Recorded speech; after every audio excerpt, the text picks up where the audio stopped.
창세기에 가면 하나님은 우주 만물을 창조하시고 보시기에 좋았다고 하셨고, 남자와 여자를 창조하신 후에는 하나님이 손수 만드신 것을 보시니 보시기에 참 좋았다 말씀하셨습니다. 그런데 하나님은 그렇게 보시기에 좋았던 인간과 짐승과 땅 위를 걸어다니는 것과 공중의 새들을 땅 위에서 쓸어 없애버릴 것을 결심하죠. 까닭은 야훼 문서 전승에 따르면 사람의 죄악이 세상에 가득 차고 마음에 생각하는 모든 계획이 언제나 악한 것뿐임을 보시고 땅 위에 사람 지으셨음을 후회하시며 마음이 아팠기 때문이라고 합니다. 도대체 세상에 가득 찬 죄악이 구체적으로 무엇인지 제시되어 있지 않지만, 그 이전에 있었던 하나님과의 계약을 파기하고 낙원에서 쫓겨난 아담과 이브, 최초의 형제 살인자 가인, 인간의 딸들과 방종하게 몸을 섞은 하나님의 아들들, 그리고 그 사이에서 태어난 거인족 이야기들로 미루어 보아 우리는 세상에 가득 찬 인간의 죄악을 폭력이라고 생각할 수 있습니다. 노아의 홍수 이야기를 전승하는 또 다른 문서인 제사장 문서의 전승에 따르면 하나님께서 인간과 세상을 멸하시려고 결심한 까닭, 그것은 세상이 썩었고 무법천지가 되어 있었고 살과 피를 지니고 땅 위에 사는 모든 사람들의 삶이 속속들이 썩어 있었기 때문이라고 합니다. 무법천지가 되어 있었다. 개역 개정판 성서는 포악함이 땅에 가득한지라고 번역했고, 썩어 있었다, 커럽트는 모든 혈육 있는 자의 행위가 부패함이었더라고 번역했습니다. 폭력과 부패가 홍수 심판을 불러 일으켰다는 것이죠. 여러분이 잘 아시는 대로 부패를 의미하는 커럽션의 나전어 원어는 원뜻은 관계가 단절되다라는 뜻입니다. 우리는 사람이 부패했기 때문에 하나님과의 관계가 단절되는 것처럼 생각하지만 사실은 하나님과의 관계가 먼저 단절되어 있기 때문에 사람은 죄를 짓는 법입니다. 우리가 죄를 지었기 때문에 하나님으로부터 하나님이 만드신 관계를 하나님은 스스로 단절하지 않으시는 분입니다. 다만 인간이 하나님과의 관계가 이미 단절되었기 때문에 죄를 저지르는 것이죠. 구약 성서는 사람의 마음, 이 마음을 단지 인간의 감정의 자리가 아니라 지성과 의지의 자리로 이해합니다. 창세기 기자는 인간의 마음이 생각하는 모든 계획이 언제나 악한 것뿐이었고, 이를 보신 하나님은 사람 지으신 것을 후회하시며 마음이 아팠다 혹은 고통으로 가득 찼다고 합니다.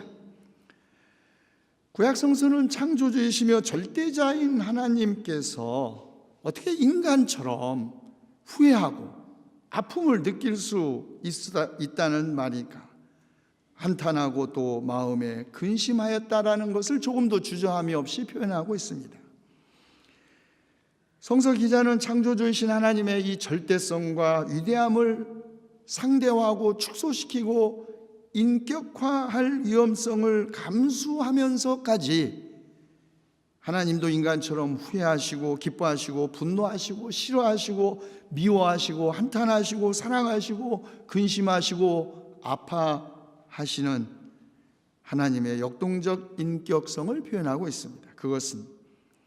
그것은 성서의 하나님은 자신이 창조한 세계에 무관심한 정적이고 초월적인 존재이거나 추상적인 관념체계 혹은 형이사학적 원리가 아니라, 하나님은 세계와 역사 안에 끊임없이 개입해 들어오시는 인격적인 살아계신 하나님이시기 때문입니다. 죽은 하나님은 역사 속에 개입해 들어올 수 없겠죠. 하나님은 자신이 창조한 인간과 세계의 타락에 무관심하신 분이 아닙니다.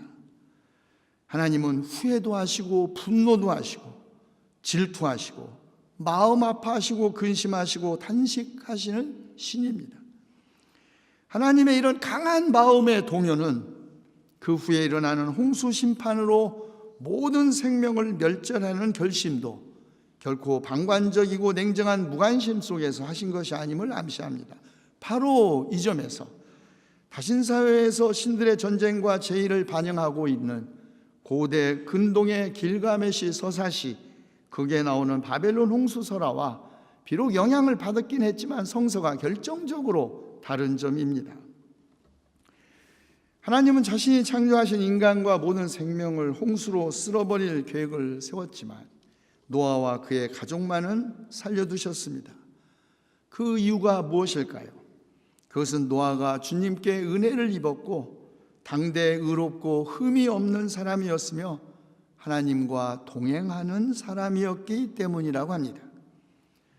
창세기만이 아니라 온 성서가 말하는 의 혹은 의로운 사람은 윤리적인 완전함이나 도덕적 흠결이 없는 것을 의미하지 않습니다.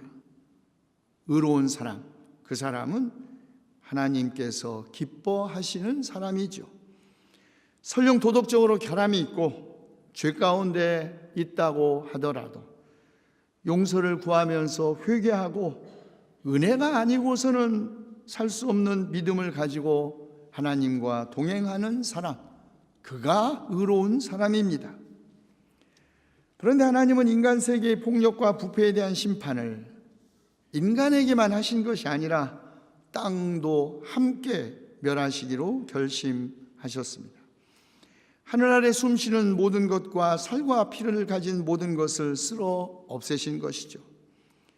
하나님이 보시기에 좋았던 세상, 하나님이 보시기에 참으로 좋았던 세상을 파괴한 책임은 전적으로 인간 자신에게 있는데 피조세계 전체가 심판을 받은 것은 피조세계를 돌보지 않은 인간의 죄악이 인간 자신만이 아니라 다른 동물 세계와 자연까지 파괴한다는 경고가 아니었을까요? 그리고 피조세계에 대한 인간의 무한 책임을 하나님께서 물으신 것이 아니겠습니까? 그리고 이 경고는 지금 우리 시대의 기후변화로 현실이 되어가고 있죠. 그런데 홍수 후 하나님은 노아와 새로운 계약을 맺습니다. 그 계약은 첫 번째 창조 아담과 이브와 맺은 계약과 거의 동일합니다. 단한 한 가지가 거기에 추가되는데 그것은 생명이 있는 피를 흘리게 하는 자는 내가 반드시 보복하겠다. 그것이 짐승이면 어떤 짐승이든지 그것에도 보복하겠다. 사람이 같은 사람의 피를 흘리게 하면 그에게도 보복하겠다. 사람은 하나님의 형상대로 지음을 받았으니 누구든지 사람을 죽인 자는 죽임을 당할 것이다 하는 것입니다. 살인 금지 명령, 성서의 살인 금지 명령은 무슨 대단한 인도주의적 세계관이나 생명경애라는 철학 때문에 주어진 것이 아닙니다. 그것은 지극히 간단합니다. 모든 인간은 그가 병들었건 장애를 가졌건 건강하건 백인이건 흑인이건 노인이건 젊은이건 어떤 종교를 가졌건 모든 인간은 하나님의 형상대로 지음을 받았기 때문이고 그러므로 사람을 죽이는 자는 곧 하나님의 형상을 파괴하고 하나님을 죽이는 것이기 때문입니다. 그리고 다시는 세상을 물러서 심판하지 않으신다는 언약의 표로 무지개를 구름 속에 두셨습니다. 여러분이 다 아시는 것처럼 무지개 어원은 활입니다. 독일어를 아시는 분은 아시죠? 무지개 레겐보겐, 활은 보겐입니다. 하늘에 무지개가 떠 있다는 것은 전쟁 무기인 활을 벽에 걸어둔다는 의미를 형상화한 것이죠. 이로써 하나님과 인간과 세계 사이의 평화의 언약이 성립된 것입니다. 그런데 놀라운 것, 바로 하나님의 언약의 일방성입니다. 여러분, 모든 계약은 쌍방적인 겁니다. 평등한 관계 속에서 두 사람이 이루어지는 것이 계약인데, 홍수 심판 후 무지개를 매개로 한 계약은 하나님의 일방적인 언약입니다. 이제 내가 너희와 너희 뒤에 오는 자손에게 직접 언약을 세운다. 언약의 일방성은 하나님의 자비의 일방성입니다. 하나님의 자비와 언약은 계약의 대상자인 인간의 의지와 현실의 영향을 받지 않는다는 말이죠. 인간의 죄악과 배신, 끊임없는 자기 중심성과 탐욕으로 하나님의 관계를 스스로 파기할 때에도 하나님은 자신의 계약에 신실하십니다. 하나님 자신이 직접 세운 언약이기 때문이고, 하나님은 자기 자신의 이름을 위하여 자신의 언약에 신실하신 분이기 때문입니다. 그러므로 모든 심판은 언제나 심판 그 자체로 끝나는 법이 없습니다. 그것이 노아시대의 홍수심판이건 요한계시록이 환상 속에 보았던 아마겟돈의 불의 심판이건, 지금 우리가 살아서 하나님께 받는 심판이건, 우리가 죽은 다음에 받을 심판이건, 역사의 종말과 천년왕국으로서의 심판이건 아니면 우주적 심판이건, 모든 심판은, 최소한 성서가 증언하는 모든 심판은 심판 자체에 목적이 있지 않습니다. 하나님의 심판은 언제나 새로운 시작을 위한 관문이자 생명의 언약입니다. 그래서 반모섬의 요한은 세계의 마지막 날을 파멸과 세계의 대화재 혹은 혹한 상태의 죽음으로 보지 않고 모든 사물을 새롭게 하는 새 창조의 새날로, 첫날로 보았던 것입니다. 보아라, 내가 모든 것을 새롭게 한다. 성서의 심판은 낡은 세계를 끝내지만 동시에 새로운 세계의 문을 여는 것이었습니다. 그리고 이 언약에는 인간만이 아니라 살아 숨쉬는 모든 생물들에게도 적용되었습니다. 하나님의 자비의 언약은 모든 피조 세계에 적용되고, 이로써 인간이 스스로를 피조 세계의 영장으로 자신을 주장할 수 없게 된 것입니다. 기후변화와 생태계의 파괴가 인간 중심주의의 결과라면 지구 파멸의 위기를 극복하는 하나의 길은 분명히 겸손입니다. 인간은 다만 대자연과 우주라는 온 생명의 한 부분임을, 이 거대한 우주 앞에 정말 먼지 하나에 불과하다는 그 현실을 인정하는 것이죠. 하나님의 심판이 파국과 파멸 그 자체에 있는 것이 아니라 구원을 위한 것임은 바로 이 구약성서의 홍수 이야기를 전승하는 베드로전서에서도 분명해집니다. 예수 그리스도는 영으로 순종하지 않았던 영들을 구원하시기 위하여 지옥까지 내려가셨는데, 그 지옥에는 노아가 방주를 지을 동안에 곧 하나님께서 아직 참고 기다리실 때 순종하지 않던 자들의 영이라는 것입니다.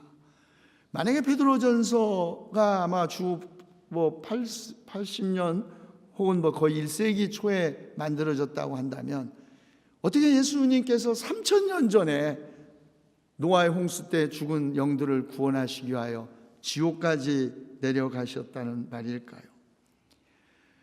베드로전서 기자는 홍수의 물과 세례의 물을 연관시킴으로써 물이 가지고 있는 양면성, 곧 한편으로는 파멸의 능력이자 다른 한편으로는 생명의 근원임을 초대 그리스도인들에게 상기시켰던 것입니다.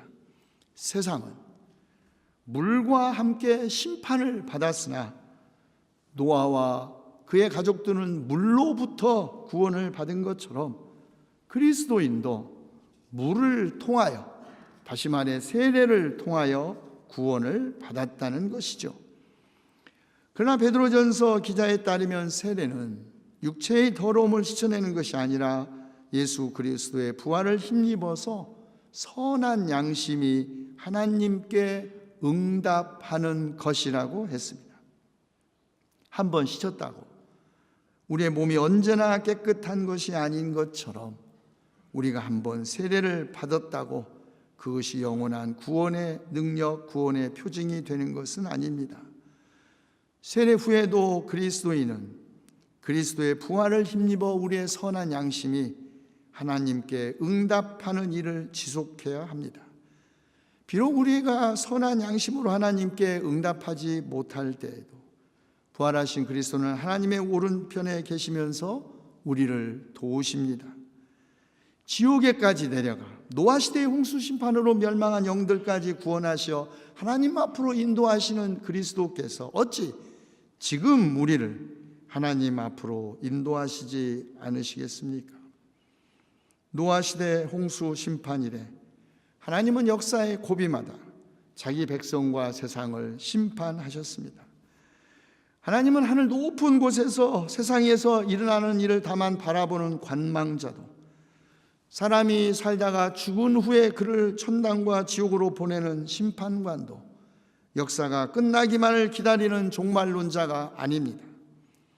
시대의 위기를 역사 종말과 하나님의 심판으로 잇고 사람들을 현혹하고 협박하여 추종자를 모으고 부를 축적하는 사이비 종말론자들은 언제나 있었고 지금도 있고 앞으로도 있을 것입니다.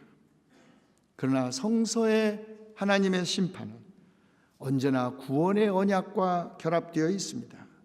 그것이 지금 여기에서의 현재적 심판이건 혹은 죽음 이후의 인격적 심판이건 역사의 종말에 일어날 심판이건 우주적 심판이건 성서가 말하는 심판의 목적은 심판 그 자체에 있는 것이 아니라 언제나 그리고 영원히 구원에 있습니다. 종말이 아니라 새로운 시작에 있습니다. 그런 의미에서 하나님의 심판은 우리에게 기쁜 소식이고 새로운 시대에 대한 새로운 언약입니다. 하나님의 심판이라고 느껴질 만한 일들이 내게 일어날 때, 세상이 곧 망할 것 같은 징후가 보일 때, 그러므로 그리스도인은 두려움이 아니라 기쁨으로 회개하는 것입니다. 예수께서 공생애를 시작하실 때 성령께서 예수님을 광야로 내보내셨다고 합니다. 엑스발레이라는 헬라어를 개역 개정판 성서는 성령이 곧 예수를 광야로 몰아내셨다라고 번역했습니다. 편하게 자동차로 모시고 간 것이 아니죠. 마치 발로 걷어차거나 내팽겨친 것처럼 성령은 예수를 광야로 보내셨던 것입니다. 그리고 게다가 광야에서 40일 동안을 사탄에게 시험을 받으셨습니까? 말씀과 믿음으로 사탄의 시험을 이기신 주님, 그가 하신 말씀, 때가 찼다, 하나님 나라가 가까이 왔다, 회개하여라, 복음을 믿어라. 결정적 시간이 다가왔다는 것이죠. 그것이 심판과 멸망의 순간이 될지 구원과 새로운 언약의 시작이 될지는 가까이 다가온 하나님 나라에 대한 희망으로 우리가 회개하고 복음을 믿을 것인지 아닌지에 전적으로 달려 있습니다. 기도합시다. 하나님께서 아들을 세상에 보내신 것은 세상을 심판하시려는 것이 아니라 아들을 통하여 세상을 구원하시려는 것이라고 말씀하신 주님, 주님은 모욕을 당하셨으나 모욕으로 갚지 않으시고 고난을 받으셨으나 위협하지 않으시고 정의롭게 심판하시는 이에게 다 맡기셨습니다. 주님은 우리 죄를 자기의 몸에 몸소 지시고서 나무에 달리셨습니다. 그것은 우리가 죄에는 죽고 의에는 살게 하시려는 것이었으니 우리가 선을 행하다가 고난을 당할 때마다 주님 참으면서 주님의 발자취를 따르게 하시옵소서. 우리 주 예수 그리스도의 이름으로 기도하옵나이다.